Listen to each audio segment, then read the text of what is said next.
انسان نے یقیناً آنکھ سے پوچھا ہوگا کہ کیا تو نے کبھی رب کو دیکھا ہے؟ تو آنکھ تو بے بس نظر آئی، چونکہ آنکھ نے تو کبھی اپنے مولا کو نہیں دیکھا، اس آنکھ سے دیکھا ہی نہیں جا سکتا اس ظاہری دنیا میں۔ پھر انسان نے یقیناً لا محالہ ناک سے پوچھا ہوگا کہ کیا کبھی سونگا ہے؟ ناک بھی بے بس نظر آیا۔ کان سے پوچھا، کان بھی بے بس نظر آیا کہ میں نے تو کبھی رب ذوالجلال کو نہیں سنا، میں بالواسطہ سنا حضور علیہ الصلوۃ والسلام کی سنت اور حضور علیہ الصلوۃ والسلام کے وسیلے سے۔ ہاتھ سے پوچھا، ہاتھ بھی بے بس نظر آئے کہ میں نے تو کبھی نہیں چھوا۔ زبان بے بس نظر آئی کہ میں نے تو کبھی نہیں چکھا۔ سو جب انسان کے تمام حواس خمسہ آنکھ سے لے کر زبان اور ہاتھوں تک جب بے بس ہو گئے، تو یوں انسان کی عقل گویا سر تسلیم خم کر گئی، انسان کی عقل جواب دے گئی، بے بس ہو گئی۔ عقل سے تو اللہ کی معلومات اور اللہ کا علم حاصل کرنا تو ناممکن ہے، تو پھر سوچئے کہ وہ ذات جو ہماری عقل میں سما نہیں سکتی، اس ذات کی خبر ہمیں کس نے دی تھی؟ اس ذات کا ہونا اور اس ذات کا وحدہ لا شریک ہونا ہمیں کس کے ذریعے پتا چلا تھا؟ تو وہ ذریعہ اور وہ سورس فقط حضور علیہ الصلوۃ والسلام کی سنت طیبہ اور حضور علیہ السلام کی ذات مطہرہ ہے۔ بسم اللہ الرحمن الرحیم، اللہم صلی علی سیدنا و مولانا محمد وعلی آلہ وصحبہ وبارک وسلم۔ السلام علیکم دوستان محترم، امید ہے کہ آپ جہاں بھی ہوں گے خیریت سے ہوں گے۔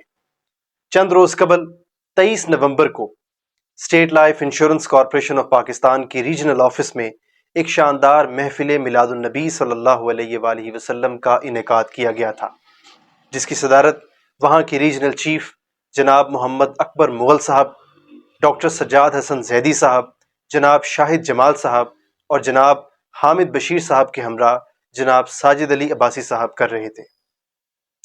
اس تقریب میں محترم علامہ ڈاکٹر علی وقار قادری بھائی کے ساتھ ساتھ مجھ فقیر کو بھی حضور علیہ الصلوۃ والسلام کی بارگاہ اقدس میں کچھ گلہائے عقیدت پیش کرنے اور گفتگو کرنے کا موقع دیا گیا تھا، جس پر میں بار دیگر محترم سبحانی صاحب کا شکریہ ادا کرنا چاہوں گا۔ دوستان محترم، گفتگو کا موضوع تھا مقام مصطفیٰ صلی اللہ علیہ وآلہ وسلم اور آسمانی کتب جو پہلے نازل ہوئی ہیں، بالخصوص انجیل مقدس۔ اس کا آغاز مفکر اسلام حضرت علامہ اقبال علیہ الرحمہ کے ایک شعر سے کرتے ہیں کہ آپ نے فرمایا تھا کہ بازو تیرا توحید کی قوت سے قوی ہے، بازو تیرا توحید کی قوت سے قوی ہے، اسلام تیرا دیس ہے تو مصطفی ہے، اسلام تیرا دیس ہے تو مصطفی ہے۔ در حقیقت اقبال علیہ الرحمہ ایک بندہ مومن کی سب سے بڑی قوت اور طاقت کا ذریعہ عقیدہ توحید کو قرار دیتے ہیں، چونکہ یہ توحید وہ عقیدہ ہے جو ایک مسلمان کو اور ایک انسان کو تمام جھوٹے زمینی خداؤں کی غلامی سے بچا کر فقط وحدہ لا شریک کے سامنے اس کی بارگاہ میں جھکنے کے لائق اور قابل بناتا ہے۔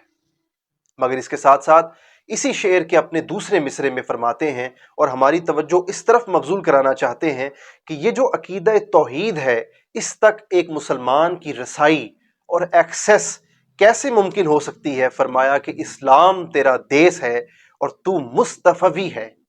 یعنی اگر ایک انسان کو توحید کی وادی میں قدم رکھنا ہے تو اس سے پہلے اسے جناب رسول اللہ خاتم النبیین والامام المرسلین صلی اللہ علیہ وآلہ وسلم کی ذات طیبہ کی معرفت حاصل کرنی ہے، چونکہ جب تک انسان حضور علیہ الصلوۃ والسلام کی ذات کی معرفت اور آقا علیہ الصلوۃ والسلام کی سیرت اور حضور علیہ السلام کی سنت کی اتباع نہیں کر لیتا، حضور علیہ الصلوۃ والسلام کی ذات کو مکمل طور پر خود کو اس ذات حضور علیہ السلام کی شخصیت میں اور سیرت میں فنا نہیں کر لیتا، اس وقت تک وہ عقیدہ توحید کے چھپے ہوئے خزینوں تک پہنچ نہیں سکتا۔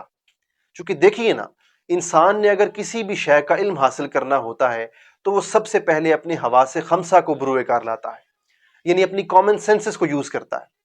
انسان نے یقیناً آنکھ سے پوچھا ہوگا کہ کیا تو نے کبھی رب کو دیکھا ہے، پالن ہار کو دیکھا ہے، خالق کائنات کو دیکھا ہے؟ تو آنکھ تو بے بس نظر آئی، چونکہ آنکھ نے تو کبھی اپنے مولا کو نہیں دیکھا، اس آنکھ سے دیکھا ہی نہیں جا سکتا اس ظاہری دنیا میں۔ پھر انسان نے یقیناً لا محالہ ناک سے پوچھا ہوگا کہ کیا کبھی سونگا ہے؟ ناک بھی بے بس نظر آیا کہ میں نے تو کبھی رب کو نہیں سونگا۔ کان سے پوچھا، کان بھی بے بس نظر آیا کہ میں نے تو کبھی رب ذوالجلال کو نہیں سنا، براہ راست تو کبھی اللہ کا کلام نہیں سنا، بالواسطہ سنا حضور علیہ الصلوۃ والسلام کی سنت اور حضور علیہ الصلوۃ والسلام کے وسیلے سے جو قرآن ہم تک پہنچا، مگر براہ راست تو نہیں سنا کبھی۔ پھر اسی طرح ہاتھ سے پوچھا، ہاتھ بھی بے بس نظر آئے کہ میں نے تو کبھی نہیں چھوا، زباں بے بس نظر آئی کہ میں نے تو کبھی نہیں چکھا۔ سو جب انسان کے تمام حواس خمسہ، آنکھ سے لے کر زبان اور ہاتھوں تک جب بے بس ہو گئے تو یوں انسان کی عقل گویا سر تسلیم خم کر گئی، انسان کی عقل جواب دے گئی، بے بس ہو گئی۔ عقل سے تو اللہ کی معلومات اور اللہ کا علم حاصل کرنا تو ناممکن ہے، تو پھر سوچئے کہ وہ ذات جو ہماری عقل میں سما نہیں سکتی، اس ذات کی خبر ہمیں کس نے دی تھی؟ اس ذات کا ہونا اور اس ذات کا وحدہ لا شریک ہونا ہمیں کس کے ذریعے پتہ چلا تھا؟ تو وہ ذریعہ اور وہ سورس فقط حضور علیہ الصلوۃ والسلام کی سنت طیبہ اور حضور علیہ السلام کی ذات مطہرہ ہے۔ سو اس لیے اقبال نے فرمایا کہ اسلام تیرا دیس ہے، تو مصطفی ہے۔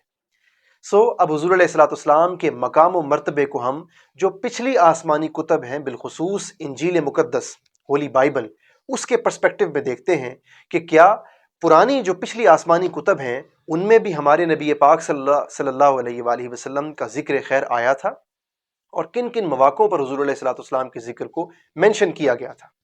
سو ہولی بائبل کا نیو ٹیسٹمنٹ ہے اور ریٹن بائی مارک ہے، ریفرنس ہے 1 and 7۔ اس میں حضرت یحییٰ علیہ السلام کا ایک کال نقل ہوتا ہے۔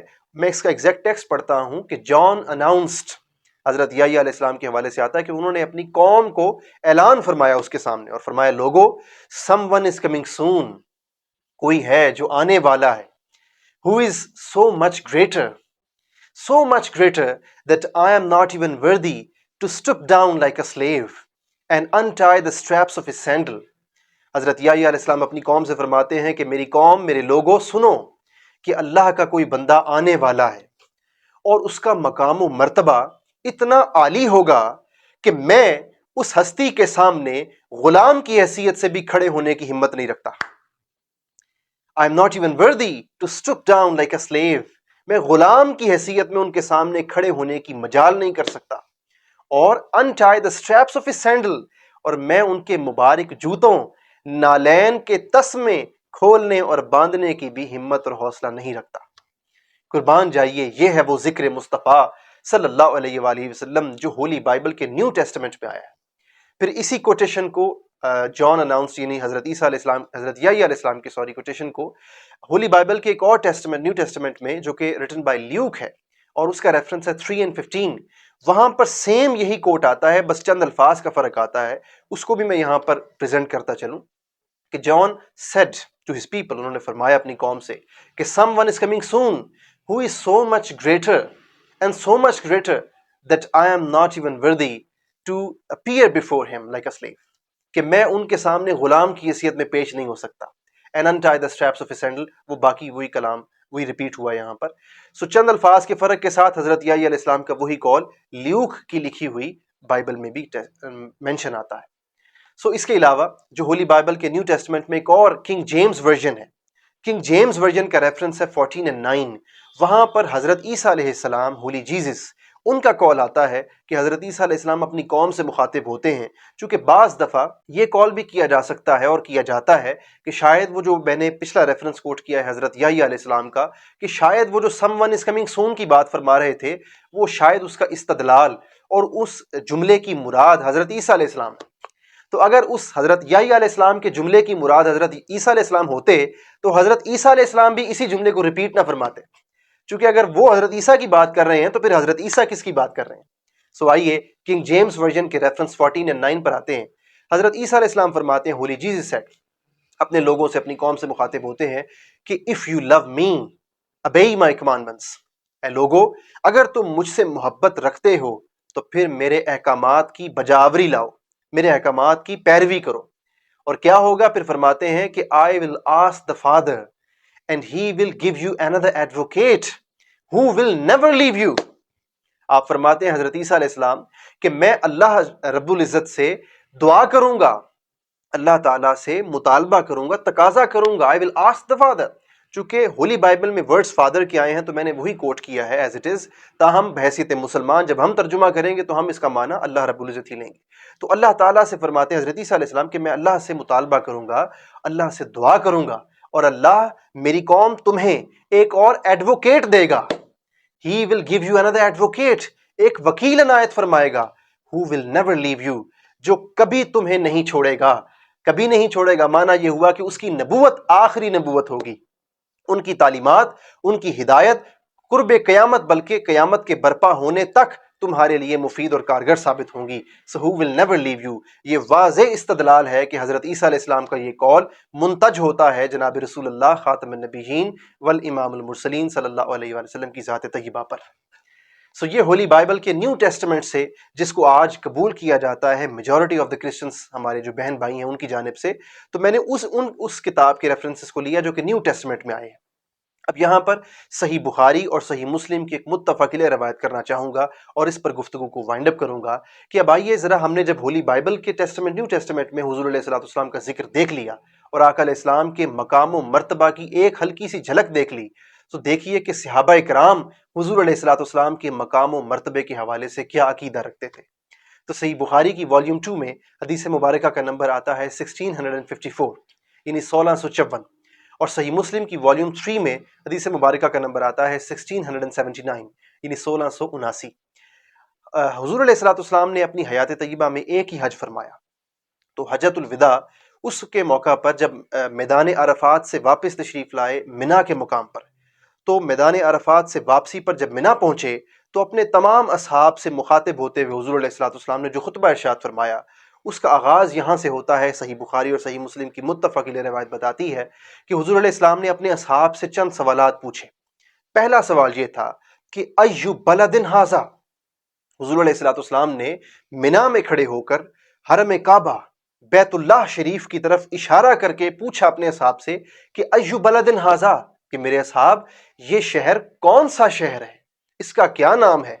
اب دیکھیے کہ صحابہ کو پتا تھا کہ وہ حضور علیہ الصلوۃ والسلام جو اشارہ فرما رہے ہیں وہ مکہ شہر ہے، حرم کعبہ ہے، وہاں بیت اللہ ہے، اور مکہ کا ذکر قرآن مجید میں بھی آ چکا تھا اس وقت تک. تو تمام صحابہ کرام جانتے تھے، مگر جواب میں یوں فرمایا کہ لا علم لنا اللہ ورسولہ عالم، ہمیں تو خبر نہیں آقا، اللہ اور آپ ہی بہتر جانتے ہیں. پھر حضور علیہ الصلوۃ والسلام نے دوسرا سوال پوچھا کہ ایو شہر ھذا، یہ جو مہینہ ہے کہ جس مہینے کے تقدس میں تم احرام میں لپٹے ہوئے ہو، اس مہینے کا کیا نام ہے، یہ کون سا مہینہ ہے. ایو شہر ھذا، سب کو خبر تھی کہ یہ ذی الحجہ کا مہینہ ہے، ذی الحج کا مہینہ ہے، تبھی تو حج کر رہے ہیں حضور علیہ الصلوۃ والسلام کے ہمراہ. مگر سب صحابہ کرام نے یک زبان ہو کر جواب دیا اللہ ورسولہ عالم، اللہ اور اللہ کے رسول ہی بہتر جانتے ہیں.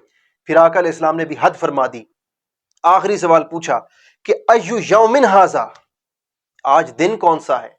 سب کو پتا ہے کہ احرام باندھے ہوئے حج ادا ہو رہا ہے، یوم حج ہے، مگر اس کے باوجود تمام صحابہ کرام متفقہ طور پر یک زبان ہو کر ارشاد فرماتے ہیں کہ اللہ ورسولہ عالم، آقا اللہ اور اللہ کے رسول آپ ہی بہتر جانتے ہیں صلی اللہ علیہ وآلہ وسلم. صحیح بخاری اور صحیح مسلم کی اس متفق علیہ روایت کی شرح میں صحیح بخاری کی ایک اور روایت میں یہاں پر کوٹ کرنا چاہوں گا، جو کہ جلد 4 میں حدیث کا نمبر آتا ہے 4144، یعنی 4144. اس حدیث میں کسی بعد ازاں تابعی نے، وہ جو صحابہ موجود تھے منا کے مقام پر جنہوں نے حضور علیہ الصلوۃ والسلام کے ان سوالات کے جوابات بھی دیے اور فرمایا کہ ہمیں تو نہیں خبر، اللہ اور اللہ کے رسول ہی بہتر جانتے ہیں صلی اللہ علیہ وآلہ وسلم. ان صحابہ میں سے کسی ایک صحابی سے کسی تابعی نے پوچھا کہ آپ کو پتا تھا کہ مکہ شہر ہے، آپ کو خبر تھی کہ ذی الحجہ کا مہینہ ہے، یوم حج ہے. تمام حضور علیہ الصلوۃ والسلام کے جو سوالات تھے آپ کو ان کے جوابات پتا تھے، خبر تھی، مگر پھر بھی آپ نے جواب کیوں نہ دیے. تو وہ صحابی کہنے لگتے ہیں کہ اصل میں ہمیں خبر تھی، مگر ہم یہ سوچ کر ڈر رہے تھے، خوف کھا رہے تھے کہ پتہ نہیں آقا جو یہ سوالات پوچھ رہے ہیں آج آقا کا منشا کیا ہے، آج حضور کی چاہت کیا ہے.